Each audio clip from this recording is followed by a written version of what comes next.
না, মত পাল্টালেন না বিরাট কোহলি। নিজের সিদ্ধান্তে অটল থেকে অবসর নিলেন টেস্ট ক্রিকেট থেকে। ইতি টানলেন 14 বছরের সুদীর্ঘ যাত্রার। সেই সঙ্গে ভক্তদের পুরালেন আক্ষেপে। অধরাই থেকে গেল লাল বলের ক্রিকেটে এক ব্যক্তিগত মাইলফলক। গুঞ্জন ছিল আগে থেকেই। ভারতীয় ক্রিকেট বোর্ড বিসিসিআই থেকে জানানো হয়েছিল নিজের অবসরের কথা বোর্ডকে জানিয়ে দিয়েছেন কোহলি। বলেছিলেন খেলতে চান না আসন্ন ইংল্যান্ড টেস্টেও। তবে বোর্ডের পক্ষ থেকে বলা হয়েছিল সিদ্ধান্ত পুনর্বিবেচনা করতে। কিন্তু 12ই মে সকালে নিজের এক ইনস্টাগ্রাম পোস্টে কোহলি জানিয়ে দেন তুলে রাখছেন নিজের 269 নাম্বার টেস্ট ক্যাপ। সেই পোস্টের ক্যাপশনে কোহলি লিখেন তার মনে হয়েছে এই ফরম্যাট থেকে সরে দাঁড়ানোর এটাই সঠিক সময়। জানান সাদা পোশাকে খেলার মধ্যে একটা ব্যক্তিগত আবেগ জড়িয়ে থাকে।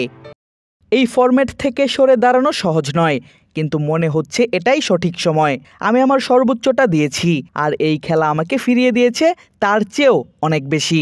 আমার হৃদয় ভরে আছে কৃতজ্ঞতায়, এই খেলার জন্য, যেসব মানুষের সঙ্গে মাঠ ভাগ করেছি তাদের জন্য, আর প্রতিটি মানুষের জন্য যারা আমাকে পথ চলায় পাশে থাকার অনুভব করিয়েছে। আমি সবসময় টেস্ট ক্যারিয়ারের দিকে ফিরে তাকাবো এক প্রশান্তির হাসি নিয়ে। ওয়ালটন আবারও মিলিয়নিয়ার অফারে ওয়ালটন ফ্রিজ কিনে আপনিও হয়ে যেতে পারেন মিলিয়নিয়ার। টেস্ট ক্রিকেটে বিরাট কোহলির কেরিয়ার দেখলে প্রশান্তির হাসি ফুটারই কথা। 2011 সালে কিংস্টনে ওয়েস্ট ইন্ডিজের বিপক্ষের ম্যাচ দিয়ে শুরু। তারপর খেলেছেন 123 ম্যাচ। ব্যাট হাতে 22 গজে এসেছেন 210 বার। সাদা জার্সিতে তার ব্যাট থেকে আসা সেঞ্চুরি আর হাফ সেঞ্চুরির সংখ্যাটা প্রায় সমান। 30 সেঞ্চুরি আর 31 হাফ সেঞ্চুরিতে করেছেন 9230 রান। ইনিংস প্রতি এভারেজ প্রায় 47। এক ইনিংসে সর্বোচ্চ রান 254, সেটিও অপরাজিত। এমন দুর্দান্ত এক ক্যারিয়ারের পর কি কোনো আক্ষেপ থাকতে পারে ভক্তদের? সেই আক্ষেপও আছে। অবসর ঘোষণার সময় তার নামের পাশে টেস্ট রান 9230 আর 770 রান করতে পারলেই সময়ের অন্যতম সেরা এই ব্যাটার প্রবেশ করতে পারতেন লাল বলের ক্রিকেটে 10,000 রানের এলিট লিস্টে। ভক্তরাও অপেক্ষা করছিলেন সেই মুহূর্তের, কিন্তু অপেক্ষার পালা শেষ হলো না আর। তার আগেই নিজের সাদা জার্সিটা ফ্রেমে আটকে দিলেন বিরাট। কোহলির অধিনায়কত্বে ভারতের টেস্ট দলের এক স্বর্ণযুগের সূচনা হয়। তার অধীনে 68 ম্যাচে দেশটি জিতে 40 ম্যাচ। হারের মুখ দেখতে হয় মাত্র 17টিতে।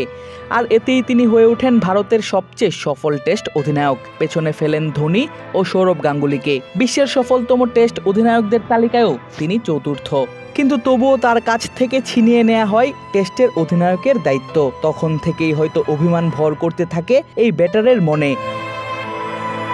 কদিন আগেই রোহিত শর্মার অবসর ঘোষণার পর সবাই ভেবেছিল এবার হয়তো আবারও কোহলির হাতেই উঠবে অধিনায়কের আর্মব্যান্ড, কিন্তু সেটা আর হয়নি। রোহিতের অবসরের কদিন পরেই নিজের অবসরটা ঘোষণা করলেন এই ব্যাটার। টেস্ট ক্রিকেটে বহুল আলোচিত ফেভারিট 4 অর্থাৎ উইলিয়ামসন, স্মিথ, রুট এবং কোহলির মাঝে কোহলি নিলেন প্রথম অবসর।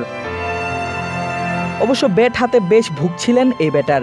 বিশেষ করে সর্বশেষ বর্ডার গাভাস্কার ট্রফিতে একইভাবে একই বলে বারবার আউট হওয়ায় হচ্ছিল কঠোর সমালোচনা। তখনই অনেকে ধারণা করেছিলেন হয়তো অবসরে যেতে পারেন কোহলি। রোহিতের বিদায়ের পর সেই শঙ্কা হয় আরও শক্ত।